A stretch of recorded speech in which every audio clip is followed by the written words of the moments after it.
এইখন পৃথিৱীত কোনেও আপোনাক সুখত ৰখাৰ দায়িত্ব লৈ বহি থকা নাই, কিন্তু আপুনি এই সঁচা কথাটোক কেতিয়াও স্বীকাৰ কৰিব নিবিচাৰে। বেলেগৰ কাৰণে কিয় আপোনাৰ মাথাত চিন্তাৰ ৰেখা আহিব, য'ত নিজৰ হাতেই তৈৰি কৰিব লাগিব নিজৰ ভাগ্যৰেখা? বোকা মানুহৰ মুখ খোলা থাকে আৰু কাণ বন্ধ থাকে, কিন্তু বুদ্ধিমান মানুহৰ মুখ বন্ধ থাকে আৰু কাণ খোলা থাকে। অতিৰিক্ত চিন্তা কৰাটো ভাল নহয়।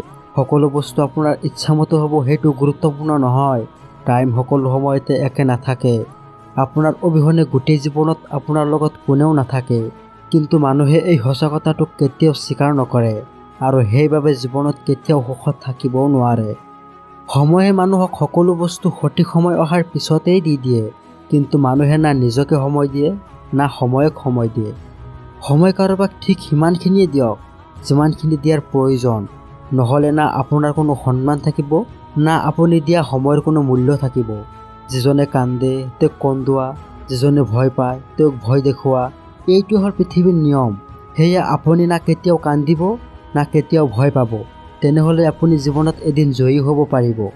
যদি নিজৰ পৰিশ্ৰমৰ হাত ধৰি ৰাখে, তেনেহ'লে কেতিয়াও আপোনাক কাৰোবাৰ ভৰি ধৰিব নালাগে। নিজৰ সময়ক সন্মান কৰা শিকক, তেতিয়াহে কেতিয়াও আপোনাক বেয়া সময় দেখিব লগা নহয়। নিজকে মিছা কোৱাটো বন্ধ কৰি দিয়ক, তেতিয়াই দেখিব নিজকে কেতিয়াও অজুহাত দিব লগা নহয়। এটা সৰু বীজৰ পৰা এটা ডাঙৰ গছৰ জন্ম হয়। একেদৰে আপোনাৰ এটা ভাল চিন্তাই জীৱনত বহুত ডাঙৰ এটা পৰিৱৰ্তন লৈ আহিব পাৰে। কেতিয়াও নিজৰ জীৱনৰ ওপৰত অভিমান নকৰিব, কাৰণ হ'ব পাৰে আপুনি যিটো জীৱনটোত বাচি আছে তেনেকুৱা জীৱন পোৱাটো বহু মানুহৰ কাষত সপোনৰ দৰে। আপুনি আপোনাৰ পদক্ষেপ সকলো সময়তে সন্মুখৰ পিনে লৈ যাব চেষ্টা কৰক। আপোনাক পিছপিনে টনাৰ বাবে মানুহ বহিয়ে আছে। সপোন দেখিবলৈ হ'লে উচ্চ সপোন দেখক, কাৰণ আপোনাক তলত নমোৱাৰ বাবে মানুহ বহিয়ে আছে। নিজৰ ভিতৰত কিবা কৰি দেখুৱাৰ জুই জ্বলাওক, কাৰণ আপোনাক জুই জ্বলোৱাৰ বাবে মানুহ বহিয়ে আছে। যদি তৈৰি কৰিবলগীয়া হয় তেনেহ'লে স্মৃতি তৈৰি কৰক, কাৰণ কথা তৈৰি কৰাৰ বাবে মানুহ বহিয়ে আছে।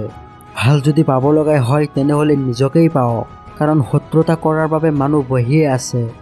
যদি বাচিবলগীয়া হয় তেনেহ'লে মাছুম হৈ বাচক, কাৰণ মানুহে চালাক হৈ বহিয়ে আছে। যদি ভৰসা কৰিবলগীয়া হয় তেনেহ'লে নিজৰ ওপৰত কৰক, কাৰণ সন্দেহ কৰাৰ বাবে মানুহ বহিয়ে আছে। আপুনি জীৱনত ডাঙৰ কিবা কৰি দেখুৱাওক, মানুহে হাত চাপৰিবৰ বাবে বহিয়ে আছে। আৰু এটা কথা মনত ৰাখিব, যিসকলে দ্ৰুত গতিৰে চলা আৰম্ভ কৰে সেইসকলে পিছতেই থাকি যায়, কিন্তু যিয়ে লাহে লাহে কণ্টিনিউ চলি থাকে তেওঁ সকলোকে পিছত পেলাই থৈ আহে। আপোনাৰ অহাকালিটো গুচি যোৱা যোৱাকালিতকৈ ভালে হয়, আৰু এইটো যিজনে জানে তেওঁ কেতিয়াও হতাশ নহয়।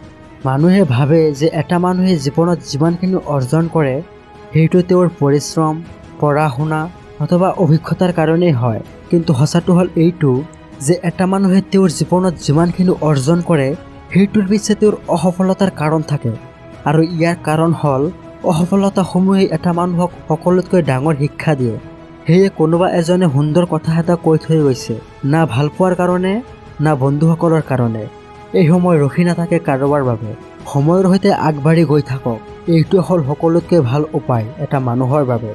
বেলেগৰ পৰা সাহায্য লোৱাটো বেয়া কিবা নহয়, কিন্তু আপুনি যদি বিচাৰে সময়মতে আপোনাৰ কাম আৰম্ভ কৰিবলৈ আৰু আপুনি যদি বিচাৰে সেই কামটো সময়মতে শেষ কৰিবলৈ, তেনেহ'লে সেই কামৰ সম্পূৰ্ণ দায়িত্ব নিজকেই ল'ব লাগিব। মনত ৰাখিব, মানুহে সাহায্য তেওঁকহে কৰে যিয়ে নিজৰ কাম কৰিব জানে। যিকোনো ডাঙৰ কাম তেতিয়ালৈকে আমাৰ কঠিন অথবা অসম্ভৱ অনুভৱ হয় যেতিয়ালৈকে বেলেগে সেই কামটো কৰি নেদেখুৱায়, আৰু যেতিয়াই সেই কামটো বেলেগে কৰি দেখুৱায় তেতিয়াই মনত হয় এই কামটো ইমানে কঠিন নাছিল যিমানখিনি আমি অনুভৱ কৰিছিলোঁ।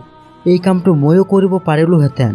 হয়, সেই কামটো আপুনি কৰিব পাৰিলেহেঁতেন, কিন্তু আপুনি কৰা নাই, আৰু ইয়াতেই সেই দুজনৰ মাজত পাৰ্থক্য ওলাই আহে, যিয়ে কৰিব পাৰিলেহেঁতেন আৰু যিয়ে কৰি দেখুৱালে। কোনে কি কৰি দেখুৱালে সেইটো গুৰুত্বপূৰ্ণ নহয়, কোনে কি কৰি দেখুৱাইছে সেইটোৱে গুৰুত্বপূৰ্ণ। কিন্তু সঁচাটো হ'ল আপুনি কিবা কিবি কৰিব পাৰিলেহেঁতেন, কিন্তু প্ৰশ্নটো হ'ল আপুনি সেইটো কিয় কৰা নাই?